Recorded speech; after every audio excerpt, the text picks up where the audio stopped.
મિત્રો, શું મૃત્યુ પછી આત્મા પોતાના પરિવારને જોવા આવે છે? શું આપણા પૂર્વજો ક્યારેક આપણા પર સંકટ આવે તો કેવી રીતે રક્ષા કરે છે? તો મિત્રો, તમને જણાવી દઈએ કે ગરુડ પુરાણમાં મૃત્યુ પછી આત્માની યાત્રા અને તેના અનુભવોનું વિસ્તૃત વર્ણન કરવામાં આવ્યું છે. આ ગ્રંથ અનુસાર આત્મા પોતાના પરિવારની પાસે રહે છે કે નહીં તે ઘણા પરિબળો પર નિર્ભર કરે છે, જેની વિગતો અમે તમને આગળ જણાવીશું. આ સાથે આ વિડીયોમાં એ પણ જાણીશું કે મૃત્યુ પછી તરત જ આત્માનું શું થાય છે, મૃત્યુ પહેલા કેવા લક્ષણો દેખાય છે, શરીરમાંથી આત્મા કેવી રીતે બહાર નીકળે છે, આત્માને પોતાના શરીરથી અલગ થવાનો અહેસાસ કેમ નથી થતો, અને પરિવારનો શોક આત્મા પર શું અસર કરે છે. આ બધું અમે તમને એક એક કરીને વિગતે જણાવીશું. પરંતુ મિત્રો, વિડીયોમાં આગળ વધતા પહેલા તમને વિનંતી છે કે આ વિડીયોને લાઇક શેર જરૂર કરજો અને કોમેન્ટમાં સાચી શ્રદ્ધાથી જય શ્રી કૃષ્ણ તથા હર હર મહાદેવ જરૂર લખી દેજો. અને જો તમે પણ માનો કે તમારા પિતૃઓના આશીર્વાદ સદાય તમારા પરિવાર પર બન્યા રહે તો કોમેન્ટમાં જય પિતૃદેવ જરૂર લખી દેજો. અને હજુ સુધી અમારી ચેનલને સબસ્ક્રાઇબ નથી કરી તો ચેનલને સબસ્ક્રાઇબ જરૂર કરજો. તો મિત્રો, ચાલો શરૂઆત કરીએ ગરુડ પુરાણની આ રહસ્યમયી પ્રસ્તુતિની. મિત્રો, હિન્દુ ધર્મના 18 મહાપુરાણોમાં ગરુડ પુરાણનો પણ સમાવેશ થાય છે. તેમાં 19,000 શ્લોકો છે અને 2 ભાગ છે. ગરુડ પુરાણ જગતના પાલનહાર ભગવાન વિષ્ણુને સમર્પિત છે અને આ જ કારણે તેને મહાપુરાણનો દરજ્જો આપવામાં આવ્યો છે. ધાર્મિક માન્યતાઓ અનુસાર ગરુડ પુરાણનો પાઠ કરવાથી મૃતકને મોક્ષની પ્રાપ્તિ થાય છે અને મૃતકના પરિવારના સભ્યોને આધ્યાત્મિક શાંતિ મળે છે, તેમજ આધ્યાત્મિક જ્ઞાનની પ્રાપ્તિ થાય છે. ગરુડ પુરાણમાં વ્યક્તિના મૃત્યુ પહેલા મળતા સંકેતો વિશે જણાવવામાં આવ્યું છે. આ ઉપરાંત તેમાં એ પણ જણાવવામાં આવ્યું છે કે જ્યારે કોઈ વ્યક્તિ મૃત્યુ પામે છે ત્યારે તેનો આત્મા શરીરથી અલગ થઈ જાય છે અને એક નવી યાત્રા શરૂ કરે છે. પરંતુ આ યાત્રા સરળ નથી હોતી. આત્માને ઘણા અનુભવોમાંથી પસાર થવું પડે છે, જેમાં ભ્રમ, પીડા, મોહ અને કર્મો અનુસાર મળતા પરિણામોનો સમાવેશ થાય છે. આ પ્રક્રિયા એક રહસ્યમય પરંતુ મહત્વપૂર્ણ યાત્રા છે. મિત્રો, જ્યારે કોઈ વ્યક્તિનું મૃત્યુ થાય છે ત્યારે તેનો આત્મા શરીરમાંથી બહાર નીકળે છે, પરંતુ આ પ્રક્રિયા કોઈ મશીન બંધ કરવા જેવી નથી હોતી, પરંતુ એક ક્રમબદ્ધ અનુભવ છે. તો ચાલો હવે જાણીએ કે મૃત્યુ પહેલા વ્યક્તિને કેવા લક્ષણો દેખાવા લાગે છે. ગરુડ પુરાણ અનુસાર મૃત્યુના થોડા સમય પહેલા આત્મા શરીરથી મુક્ત થવાના સંકેત આપવા લાગે છે. વ્યક્તિને પોતાના પૂર્વજો કે દિવ્ય પ્રાણીઓના દર્શન થવા લાગે છે. તેને લાગે છે કે કોઈ તેને બોલાવી રહ્યું છે. શરીરમાં ઠંડક વધવા લાગે છે. ખાસ કરીને આ ઠંડક પગથી શરૂ થઈને માથા સુધી જાય છે. શ્વાસ ધીમા અને અસમાન થઈ જાય છે. કેટલીક વખત મૃત્યુ પહેલા વ્યક્તિ અચાનક ચમકતો અનુભવે છે અથવા તેના ચહેરા પર દિવ્ય આભા આવી શકે છે. ચાલો હવે જાણીએ કે શરીરમાંથી આત્મા કેવી રીતે બહાર નીકળે છે. તમને જણાવી દઈએ કે જ્યારે શરીરની ઊર્જા ખતમ થઈ જાય છે ત્યારે આત્મા શરીરની અંદર થોડો સમય ભટકે છે. આત્મા સૌથી પહેલા માથા કે હૃદયમાંથી બહાર નીકળવાનો પ્રયાસ કરે છે. સારા કર્મો કરનારનો આત્મા સહજ રીતે બહાર નીકળી જાય છે, જ્યારે પાપી આત્માઓને ઘણું કષ્ટ સહન કરવું પડે છે. આત્મા નીકળતા જ શરીર નિષ્ક્રિય થઈ જાય છે અને થોડી ક્ષણો બાદ ઠંડુ પડી જાય છે.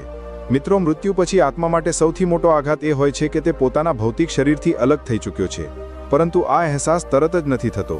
આત્માને લાગે છે કે તે હજુ પણ જીવિત છે.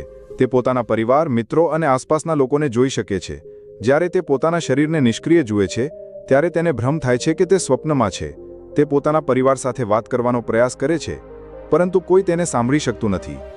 ચાલો હવે જાણીએ કે પરિવારનો શોક એટલે કે વ્યક્તિના મૃત્યુ પછી ઘર પરિવારના લોકો જે શોક મનાવે છે અને રડે છે તેની આત્મા પર શું અસર પડે છે. આત્મા વારંવાર પોતાના પ્રિયજનોને સાંત્વના આપવાનો પ્રયાસ કરે છે, પરંતુ તે અસમર્થ હોય છે. કેટલીક આત્માઓ ગુસ્સે કે નિરાશ થઈ શકે છે અને આસપાસની વસ્તુઓને પ્રભાવિત કરવાનો પ્રયાસ કરી શકે છે, જેમ કે હળવા અવાજો, અચાનક હવા ચાલવી કે સ્વપ્નમાં આવવું. મિત્રો, ચાલો હવે જાણીએ યમદૂતોના આગમન અને આત્માની પરીક્ષા વિશે. ગરુડ પુરાણ અનુસાર જ્યારે આત્મા શરીરમાંથી નીકળે છે ત્યારે થોડા સમય બાદ યમદૂતો તેને લેવા આવે છે. પુણ્ય આત્માઓ માટે સ્વર્ગમાંથી સુંદર, પ્રકાશમય દેવદૂતો આવે છે, જે આત્માને પ્રેમ અને સન્માન સાથે સ્વર્ગ તરફ લઈ જાય છે. પરંતુ પાપી આત્માઓ માટે કાળા, ભયાનક અને ડરામણા યમદૂતો આવે છે. તેઓ આત્માને પકડીને ખેંચે છે અને નરક તરફ લઈ જાય છે. અમે તમને જણાવી દઈએ કે યમદૂતો આત્માને તરત જ સ્વર્ગ કે નરક નથી લઈ જતા, પરંતુ પહેલા તેના કર્મોનું સંક્ષિપ્ત દર્શન કરાવે છે. આત્માને પોતાના જીવનની સારી અને ખરાબ ઘટનાઓ એક ચલચિત્રની જેમ દેખાય છે. પુણ્ય કર્મો જોઈને આત્મા ખુશ થાય છે, પરંતુ પાપ કર્મો જોઈને ડરી જાય છે. યમદૂતો તેને જણાવે છે કે હવે તેને કયા લોકમાં જવું પડશે. હવે જાણીએ મૃત્યુ પછી આત્માની 13 દિવસની યાત્રા વિશે. ગરુડ પુરાણ અનુસાર આત્મા મૃત્યુ પછી 13 દિવસ સુધી આ જ લોકમાં રહે છે. મિત્રો, પહેલા 3 દિવસ સુધી ભ્રમ અને મોહનો સમય હોય છે. આત્માને પોતાના મૃત્યુ પર વિશ્વાસ નથી હોતો અને તે પોતાના ઘરની આસપાસ જ રહે છે. તે પોતાના પરિવારના સભ્યો સાથે સંપર્ક કરવાનો પ્રયાસ કરે છે. જો મૃત્યુ પીડાદાયક હોય તો આત્મા દુઃખ અને બેચેનીનો અનુભવ કરે છે. મિત્રો, ત્યારબાદ 4 થી 10મા દિવસે આત્માને સત્યનો અહેસાસ થાય છે. આ રીતે ધીમે ધીમે આત્માને ખ્યાલ આવે છે કે હવે તે જીવિત નથી. જો પરિવારે સાચી ધાર્મિક ક્રિયાઓ કરી હોય તો આત્માને શાંતિ મળે છે. જો કોઈ અધૂરી ઈચ્છાઓ સાથે મૃત્યુ થયું હોય તો તેનો આત્મા બેચેન રહી શકે છે. ત્યારબાદ 11માથી 13મા દિવસે આત્માની વિદાયનો સમય આવે છે. જે પરિવાર દ્વારા કરવામાં આવેલ પિંડદાન અને શ્રાદ્ધ કર્મ આત્માને આગલા લોક તરફ લઈ જાય છે. જો કર્મો સારા હોય તો આત્માને સ્વર્ગનો માર્ગ મળે છે અને જો કર્મો ખરાબ હોય તો આત્માને નરકની સજા મળે છે. મિત્રો, ચાલો હવે જાણીએ કે આત્મા પોતાના ઘર પરિવારમાં હોવાના સંકેત કેવી રીતે આપે છે.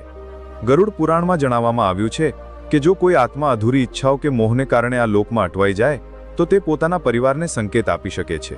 જેમ કે પરિવારના સભ્યોને દિવંગત આત્માના સપના આવવા, અચાનક ઘરમાં સુગંધ કે અજીબ ઉર્જાનો અહેસાસ થવો, વીજળીના ઉપકરણોનું આપમેળે ચાલુ કે બંધ થવું.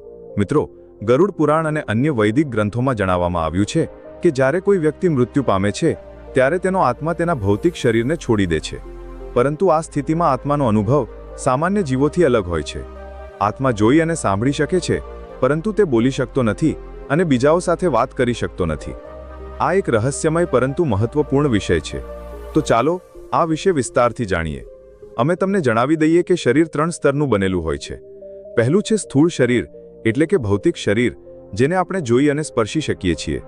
બીજું છે સૂક્ષ્મ શરીર, એટલે કે મન, બુદ્ધિ અને અહંકાર, જે શરીર વિના પણ અસ્તિત્વમાં રહે છે.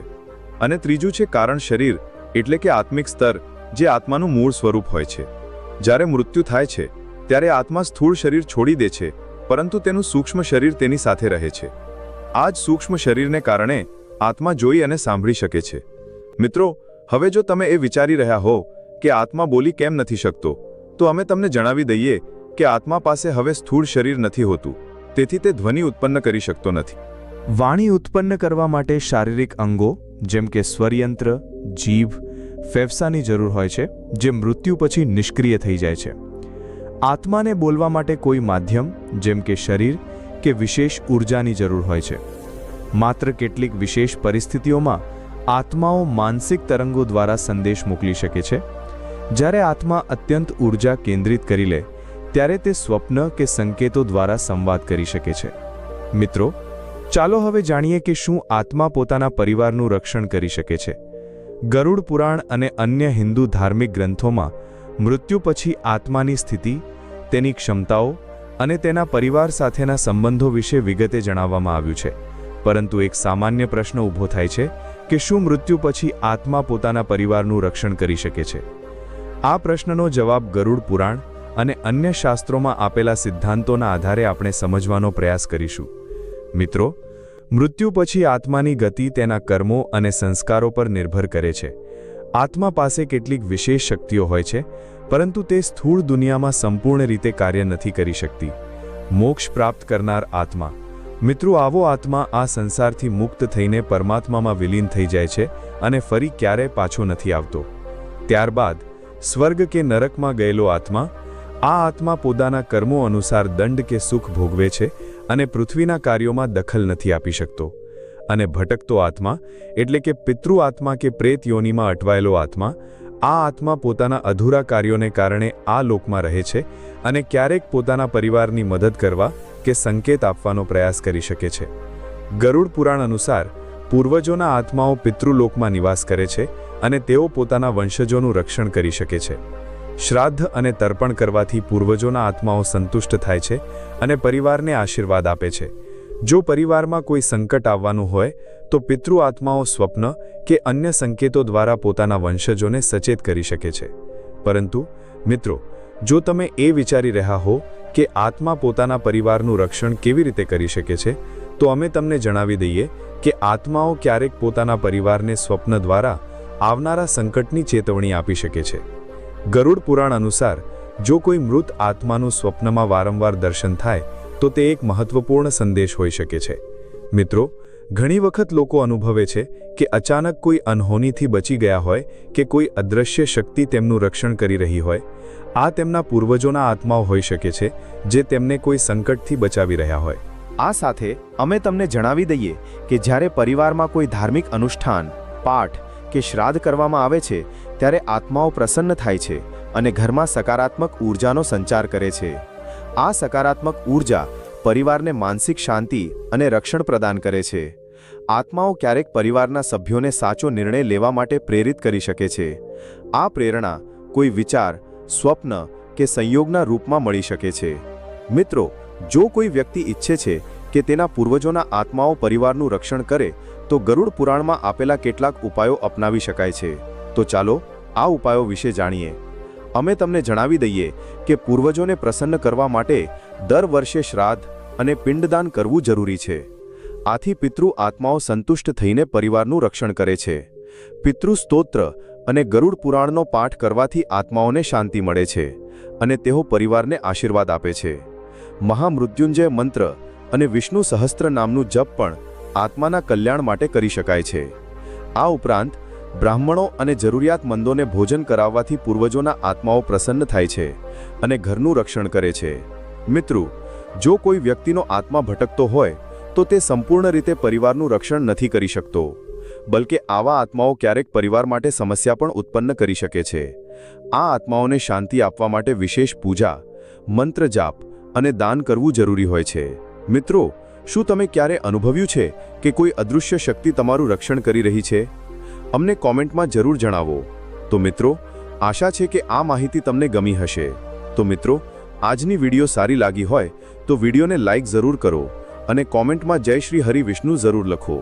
સાથે જ ચેનલને સબસ્ક્રાઇબ જરૂર કરો અને વિડીયો વિશે તમારો શું અભિપ્રાય છે અમને કોમેન્ટમાં જરૂર જણાવો. જય શ્રી કૃષ્ણ. ધન્યવાદ.